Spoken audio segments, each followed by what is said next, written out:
श्री शिवाय नमस्ते। शंकर से कहो तो दिल से, स्नेह से, मन से अगर आपने प्रार्थना करी है, विश्वास रख कर कुछ बोले हो तो शिव सामने होगा। आप दिल से पुकारोगे तो क्यों ना भगवान आएगा भाई।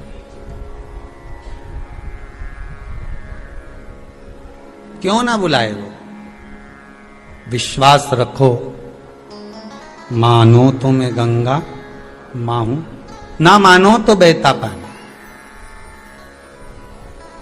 कैसा भी रुद्राक्ष हो ना, कैसा भी रुद्राक्ष हो, और आपका अगर व्यापार में दिक्कत आ रही है, मान लो कर्जा हो गया है, तकलीफ है, व्यापार नहीं चल रहा, दुख तकलीफें ज्यादा चल रही है, तो रुद्राक्ष घृत में डालो। गाय का घी होना चाहिए, नहीं तो तुम गौ माता की जगह भैंस माता का लिया, तुम्हारा कहीं है। आजकल नकली का जमाना है, नकली इतना हो गया कि असली पहचान में ही नहीं आए कि नकली है कि असली।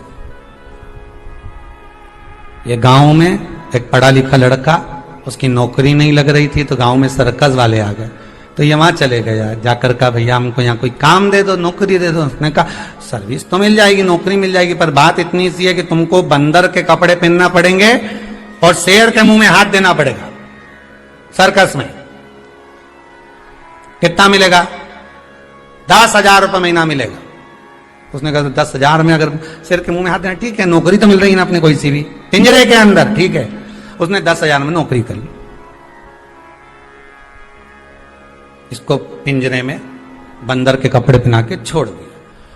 थोड़ी देर बाद सर्कस का जैसे पर्दा खुला और शेर की आवाज आई और शेर को पिंजरे में छोड़ा।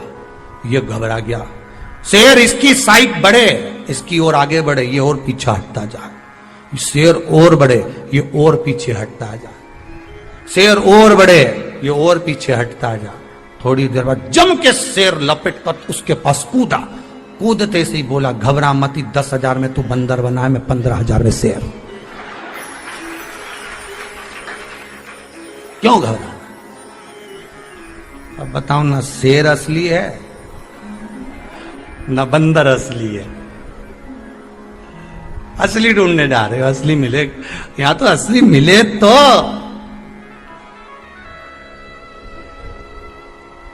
मिलना बहुत कठिन है। असली घी नहीं मिल रही है लोगों को, तो असली गुरु ढूंढने चले। हम तो असली गुरु जी ढूंढने निकले हो।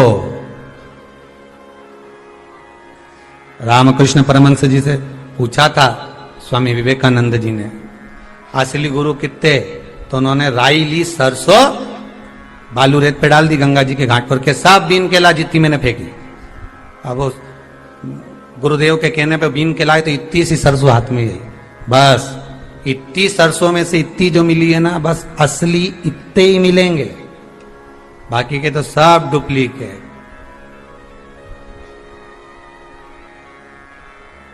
तो वो कहते हैं ना, सेठों में सेठ, सावरिया सेठ, बाकी के सारे डुप्लीकेट। अपने आप को भले सेठ के, सेठ जी आया, सेठ जी आया, सेठ जी आया, तो काय का सेठ? सेठ तो सावरिया। नानी भाई क्या गया, 56 करोड़ का मारा भरी आया। द्रौपदी क्या गया, एक उंगली उठाई, 9,999 साड़ी दिया आया। सभी का स्वागत है। भोजन कम पड़ा, आधा चावल का दाना झूठा खा गया, 10,000 ब्राह्मणों का पेट भर दिया। सेठ तो वह जबरदस्ती लोगों को चने की झाल पे चढ़ाते हो, सेठ जी आ गए, सेठ जी आ गए, हमारे गांव का सेठ जी, हमारे नगर का सेठ जी। तो अरे ये जितना बोले नहीं, समझ लेना तुमसे 500 का नोट लेने वाला है या तुमसे कोई काम करवाने वाला है। सेठ जी बोले, इनसे तो कुछ काम कराने। तो सेठ तो एक, वो परमात्मा को सेठ कहो, भगवान को सेठ कहो। हम तो केवल उसके चरणों की धूल है, उस परमात्मा के चरणों की हम केवल धूल हैं। और भगवान से प्रार्थना करना कि आपके चरणों की धूल बनाकर रखना, क्योंकि भगवान के चरणों की धूल कोई सस्ती नहीं होती, कीमती होती है। कीमत वाला भगवान ही बना सकता है, आप कोई दूसरा नहीं। उसके चरणों की धूल है। भगवान से कहो हम बस तुम्हारे चरणों में लगा कर रखो, कुछ नहीं चाहिए। उस घृत को जो आपने रुद्राक्ष के अंदर रखा है, उस घृत से प्रयास करिएगा कि वो घृत कुछ मात्रा में थोड़ा सा भगवान शंकर को समर्पित होता रहे। क्या मिलता है शिव जी को घृत चढ़ाने से, घी चढ़ाने से? गाय का घी शंकर को चढ़ाने से। ये नकली घी नहीं दे हो, फिर समझ जाना। डुप्लीकेट मत चढ़ाना, भले इतना सा चढ़ाओ पर असली चढ़ाओ। शिव महापुराण की कथा बड़ी विचित्र कथा, बहुत प्रेम से कहती है 10 साड़ियों का दान। कई लोगों की आदत होती है भागवत जी पे साड़ी चढ़ाओ, रुक्मणी ब्याह में साड़ी चढ़ाओ, भागवत जी पे साड़ी चढ़ाओ। हम मना नहीं करेंगे कि साड़ी मत चढ़ाओ, आप भागवत जी पे खूब साड़ी चढ़ाओ, पर निवेदन है 10 साड़ी चढ़ाने से अच्छा है एक चढ़ाओ, पर अच्छी चढ़ाओ। जो भागवत महारानी पर जब आप चढ़ाओ तो जो व्यास वक्ता हो, जो कथा वाचने वाला हो, वो एक साड़ी भी अगर घर लेकर जाए तो उसके घर की माता, उसकी धर्म पत्नी, उसकी बहन, उसका कुटुंब जब उसको पहने तो तुम्हें उसका सुख प्राप्त हो। ये नहीं कि वो सोन पपड़ी के डब्बे जैसी यहाँ की वहां, वहां की वहां, वहां की वहां चलती है। और ऐसी साड़ी चढ़ा दो, नहीं यहाँ चढ़ी और उन्हें उसके दे दी, उन्हें उसको दे दी, उन्हें उसको दे दी, सब दूर चढ़ती चढ़ती वापिस उसी के पास पहुंच गई जिन्हें चढ़ाई थी। तो वो तो बाद में उसने नीचे लिख दिया था, जब दी थी ना तो उस पर नाम लिख दिया था, बी भेरू लिखा। अब उसने उस पर नाम लिख दिया, अब उससे पहचान में आ गई कि ये तो मैंने ही दी थी और मेरे पास आ गई। तो मैंने तो पंडित जी के दी थी, पंडित जी ने की के दी। अब वो गई पंडित जी के, पंडित तुमने किसको दिया? पंडित जी बोले हमारी पत्नी को दी थी। पत्नी ने किसको दे दी? तो उसकी बहन के दी थी। बहन ने किसको दे दी? उसकी ननन। ननन ने किसको दे दी? तुम्हारी पड़ोसन को। पड़ोसन का क्या था कि उसका चौक का कार्यक्रम था। फिर उसकी यहां से कहां गई? तो क्यों मां गई, मां से घूमती घूमती घूमती घूमती वहीं आ गई। वही वाली बात नहीं हो गई? किसी ने कहा साहब पानी पीना है, हमको बहुत तेज प्यास लगी है, तो पी लो। कहां है पानी? पानी कहां है? मटका में। मटका कहां है? रसोई घर में। रसोई घर कहां है? घर में। घर कहां है?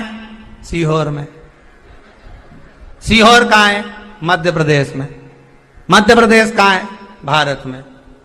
भारत कहां है? सृष्टि। ऐसे हो। पृथ्वी कहां है? पानी में। पानी कहां है? मटके में। अब घूमा इतना घूमा और घूम के वहीं मटके में। अब इतना पूछने की क्या जरूरत है? उसने कहा पानी पीना, चले जाता मटका में पी, क्या जाता? पूरा पूछेगा कहां है, जा घूम के वहीं पहुंच गया। अपन भी ऐसे ही है, जन्म हुआ उस दिन से घूम रहे, कभी बचपन, कभी जवानी, कभी अधेड़ी, कभी बुढ़ापा, कभी वृंदावन जाना तो पागल बाबा के मंदिर जरूर जाना। नीचे दर्शन करोगे तो वहां लिखा है इससे जोरदार मंदिर ऊपर है, यहां से जाइए ऊपर, ऊपर जाओगे तो लिखा है राइट में मुड़िए, सामने मंदिर का दर्शन करिए। जैसे ही मंदिर का दर्शन करोगे यहां से राइट में मुड़िए, राइट में मुड़ोगे इससे जोरदार मंदिर ऊपर है। ऊपर गए, फिर यहां दर्शन किया, फिर लिखा यहां से जोरदार मंदिर ऊपर है। फिर वहां चढ़े, फिर वहां से ऊपर सुंदर है। 8-9 मंजिल ऊपर चढ़ा दिया पागल बाबा के मंदिर में, और ऊपर लिखा हुआ था नीचे उतर जा। नीचे उतर, यहां वहां डोल रहा है, चढ़ते जा रही है, चढ़ते जा रही है। वो पागल बाबा नहीं था, उनके बराबर कोई समझदार नहीं होगा जिसने दिखा दिया कि उन्नति की सीढ़ी पर कितने भी चढ़ जाओ, अंत में भगवान के चरण नीचे हैं, उसको भूल मत जाना। वो पकड़ कर रखो, चढ़ाने वाला चढ़ाते रहेगा। उस चरण को अगर पकड़ लिया तो उन्नति की सीढ़ी पर तो तुम चढ़ते रहोगे। अब चढ़ते गए, चढ़ते गए, चढ़ते गए, आखिरी में लिखा नीचे उतर, चरणों में जा। जब आखिरी में चरणारविंद मिल जाएंगे तो जीवन सार्थक है।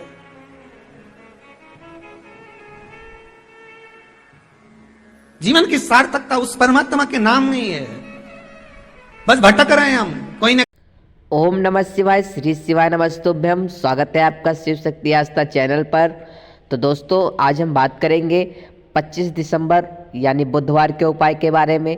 बुधवार के दिन कौन सा उपाय करना है और कैसे करना है और कब करना है, तो आइए दोस्तों सुनते हैं इस कथा को। पूज्य गुरु पंडित प्रदीप मिश्रा जी ने बहुत ही सरल विधि द्वारा इस उपाय को बताया है। तो दोस्तों कल यानी बुधवार के दिन यह उपाय करना ना भूलें आप सभी, और इस उपाय को करके आप अपने जीवन में अपार सफलता प्राप्त कर सकते हैं। तो दोस्तों मैं उम्मीद करता हूँ मेरे चैनल पर डाली गई वीडियो आपको बहुत ही पसंद आती होंगी। अगर